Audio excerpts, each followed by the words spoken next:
আমরা এখন দেখব টু স্ট্রিং যে মেথডটা আছে এই টু স্ট্রিং মেথডের ব্যবহার। টু স্ট্রিং মেথড মূলত হচ্ছে অবজেক্ট ক্লাসের একটা মেথড। ঠিক আছে, আমরা জানি যে কোনো ক্লাস যখন এই ক্লাসটা যখন অন্য কোনো ক্লাসকে এক্সটেন্ড করবে না, ঠিক আছে, তখন সে ইন্টারনালি কি করে, অবজেক্ট ক্লাসকে এক্সটেন্ড করে। তাহলে এই ক্লাসের সাথে মনে করেন এই ক্লাসটা যদি অন্য একটা ক্লাসকে এক্সটেন্ড করে, অবজেক্ট বাদে অন্য একটা ক্লাসকে এক্সটেন্ড করে, তাহলে যে কোনো ক্লাসের মাদার ক্লাস অবজেক্ট ক্লাস বলা হচ্ছে।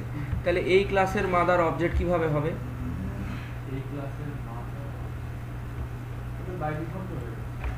কারণ হচ্ছে যে তো আমরা জানি যে ইন্টারনালি একটা ক্লাস যদি ওই ক্লাস যদি অন্য কোনো ক্লাসকে এক্সটেন্ড না করে থাকে তাহলে ইন্টারনালি সে অবজেক্ট ক্লাসকে এক্সটেন্ড করে, বা সে যদি অন্য কোনো ক্লাসকে এক্সটেন্ড করেও থাকে তাহলে সেই ক্লাসটা আবার অবজেক্ট ক্লাসকে এক্সটেন্ড করছে।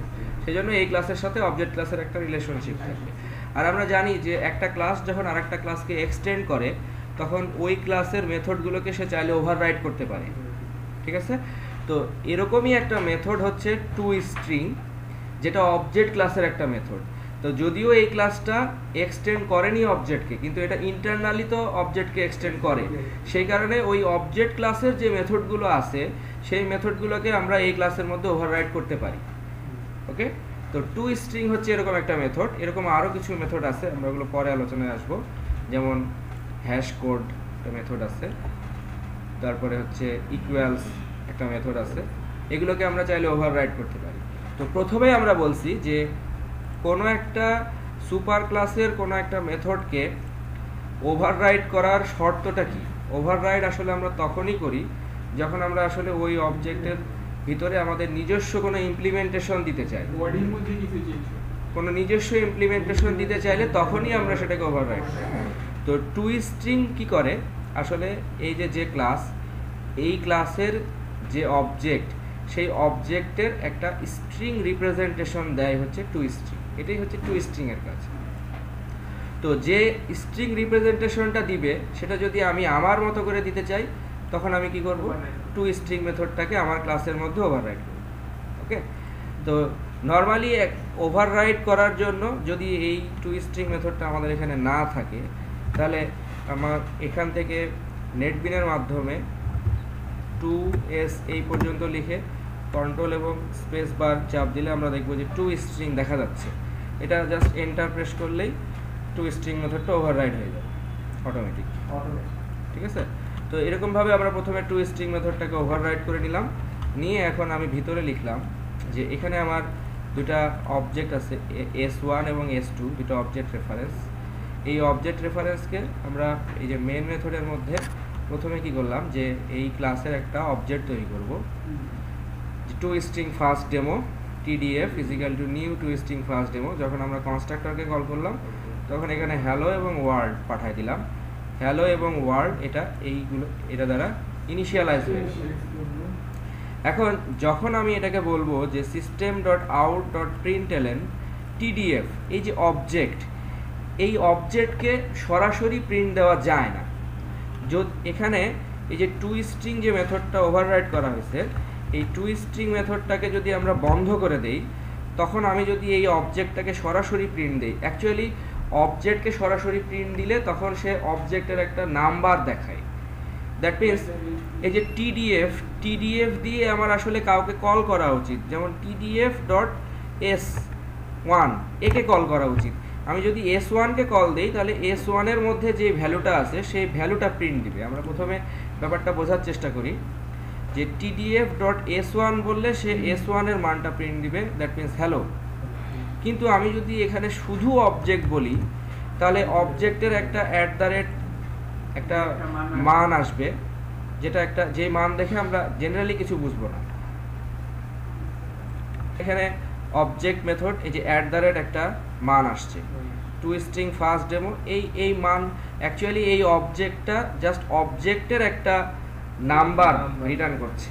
এই নাম্বারটা কি নাম্বার সেটা আবার আমরা পরে দেখবো যে এই নাম্বারটা কোথা থেকে আসে। তো এই নাম্বারটা রিটার্ন করছে, অ্যাকচুয়ালি আমি কিন্তু এগুলোর কোনো আউটপুট পাচ্ছি না। তো টু স্ট্রিং মেথডটা কি করে, এই যে অবজেক্টগুলো আছে এই ক্লাসের মধ্যে এই অবজেক্টগুলোর একটা স্ট্রিং রিপ্রেজেন্টেশন দেয়। দ্যাট মিনস টু স্ট্রিং যদি ওভাররেটেড অবস্থায় থাকে আর আমি যদি টিডিএফকে এখন সরাসরি প্রিন্ট দেই, তাহলে দেখেন এখন সে এই আউটপুটটা না দিয়ে আমাদেরকে এই আউটপুটটা দিবে, হ্যালো ওয়ার্ল্ড।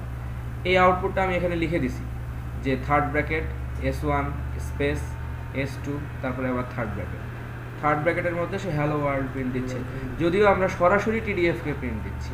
তাহলে এই যে অবজেক্ট, এই অবজেক্টটার একটা স্ট্রিং রিপ্রেজেন্টেশন দেওয়ার কাজ করে হচ্ছে টু স্ট্রিং। এটা হচ্ছে এর মূল কাজ। তো এখানে বলা হচ্ছে যে কম্পাইলার ইন্টারনালি কলস দিস tdf.toString। দ্যাট মিনস আমরা যদিও শুধু টিডিএফ বলছি, কিন্তু কম্পাইলার আবার এই কোডটাকে দেখাবে কিভাবে, tdf.toString। মানে কম্পাইলার অটোমেটিক্যালি টু স্ট্রিংকে কল করবে, আমার জাস্ট এটা ওভাররাইডেড থাকলেই হবে। আমরা জানি যে কোনো মেথড কল না করলে কাজ করে না, কিন্তু এটা আমি দেখা যাচ্ছে tdf.toString কল করি নাই, বা আমি কল করতেও পারি, করলেও কোনো সমস্যা নাই, আবার না করলেও সে ইন্টারনালি এটাকে tdf.toString কম্পাইলার অটোমেটিক্যালি টু স্ট্রিংকে কল করে। যখনই কোনো আমরা একটা অবজেক্টকে প্রিন্ট দিব, সে তখন তার টু স্ট্রিংকে কল করে অটোমেটিক্যালি। সেটা যদি ওভাররাইড থাকে, ওভাররাইড না থাকলেও তাকে কল করে, কিন্তু জেনারেলি ওই যেটা সুপার ক্লাসের ভিতরে যে টু স্ট্রিংটা আছে তার ভিতরে তো এই ফরম্যাটটা লেখা নেই। এই ফরম্যাটটা আমি আমার মতো করে লিখে নিচ্ছি। ওকে, তো এটা হচ্ছে মূলত টু স্ট্রিংয়ের কাজ। এবং যখন কোনো একটা ক্লাসের ভিতরে আমরা এই টু স্ট্রিংকে ওভাররাইড করব, কেন করতে পারি সেটার কারণ আমরা আগেই ব্যাখ্যা করছি, যে টু স্ট্রিংকে কোথায় থেকে ওভাররাইড করা হচ্ছে, এটা কার মেথড। ঠিক আছে, আমরা এখানে গেলেও দেখতে পাবো যে ওভাররাইডস করা হয়েছে ফ্রম java.lang.object, অবজেক্ট থেকে এটাকে ওভাররাইড করা হয়েছে।